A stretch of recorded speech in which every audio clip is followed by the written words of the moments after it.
तो exit poll के नतीजे सामने आने से पहले दिल्ली में इंडी गठबंधन के नेताओं ने कांग्रेस अध्यक्ष मल्लिकार्जुन खड़गे के घर 2.5 घंटे तक बैठक की और बैठक के बाद खड़गे समेत दिग्गज नेताओं ने दावा किया कि इंडी गठबंधन को 295 से ज्यादा सीटें हासिल होंगी। क्या ये आंकड़ा मुमकिन है? देखिए रिपोर्ट।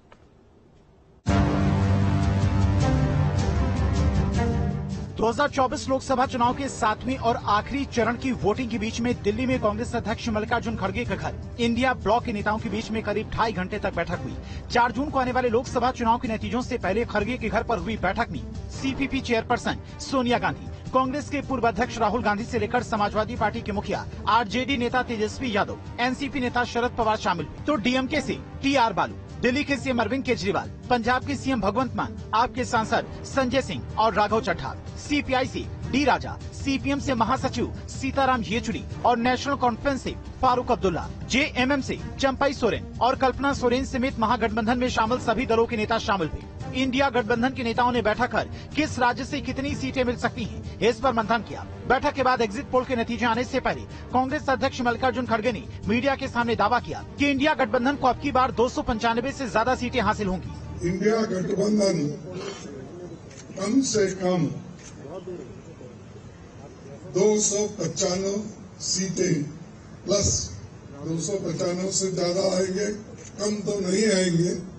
ये हमने आकलन किया कि सभी हमारे नेताओं से पूछने के बाद ये एक आंकड़ा हमारे पास मिला है और इस आंकड़े में कोई बदलाव नहीं है।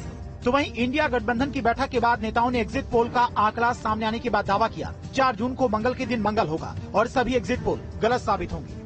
देश की जनता जीत रही है। 295 प्रधानमंत्री का चेहरा कौन रहने वाला है? ये तो बाद में हम लोग तय करेंगे, लेकिन हम लोग एकदम जो जनता का जो पोल है, जनता का जो सर्वे है, वो महागठबंधन इंडिया गठबंधन के पक्ष में है और 295। बैठक में शामिल रहे आरजेडी नेता तेजस्वी यादव ने सोशल मीडिया एक्स पर पोस्ट में लिखा कि जीत रहा है इंडिया, जीत रही है जनता, जीत का एग्जिट पोल 295 प्लस। भाजपा ने नैरेटिव बनाया 400 के पार, मोदी जी ने नैरेटिव बनाया 400 के पार।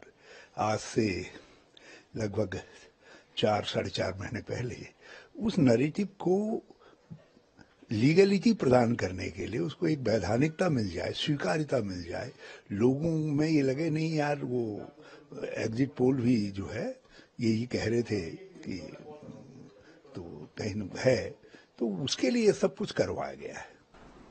बिल्कुल झूठ बोल रहे हैं। वहां तक तो प्रधानमंत्री खुद कभी रोजगार के बारे में बोल पाए और महंगाई के बारे में बोल पाए, काला धन के बारे में बोल पाए, किसानों के बारे में कुछ कहा है उन्होंने?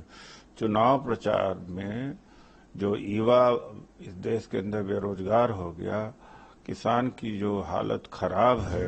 उधर इंडी गठबंधन के दिग्गज नेताओं की 295 से ज्यादा सीटों पर जीतने के दावे पर बीजेपी नेताओं ने करारा प्रहार किया। एग्जिट पोल ने ये दिखा दिया कि भारतीय जनता पार्टी प्रचंड बहुमत के साथ तीसरी बार माननीय मोदी जी के नेतृत्व में सरकार बनाने जा रही है और उत्तर प्रदेश में 80 के 80 सीटें राजग गठबंधन भारतीय जनता पार्टी जीतेगा और एक तरफा भारतीय जनता पार्टी चुनाव जीत रही है। और इसे शासन करते हैं, यही गरीबों की चिंता करते हैं, किसानों की चिंता करते हैं, देश को विकसित यही कर रहे हैं और देश को सुरक्षित यही कर रहे हैं। जब ये भाव नीचे तक चला जाता है, महिलाएं उनके साथ खड़ी हो जाती हैं, तो वही आपको संकेत दे रहे हैं। न्यूज स्टेट से लेकर सभी मीडिया चैनल के एग्जिट पोल के नतीजों में मोदी मैजिक से बीजेपी को तीसरी बार प्रचंड जीत मिल रही है। फिर भी कांग्रेस समेत इंडिया गठबंधन के नेताओं को भरोसा नहीं हो पा रहा है कि तीसरी बार हैट्रिक लगाकर नरेंद्र मोदी प्रधानमंत्री बन सके। विपक्षी दलों को एग्जिट पोल के नतीजों से ज्यादा देश की जनता पर भरोसा है, जिसके दम पर विपक्ष दावा कर रहा है कि 4 जून को लोकसभा चुनाव 2024 के नतीजे सामने आएंगे तो बीते 10 साल से केंद्र की सत्ता से बेदखल कांग्रेस समेत इंडी गठबंधन को सरकार बनाने लायक बहुमत का आंकड़ा हासिल हो सकता है। Team news. और अब रुद्र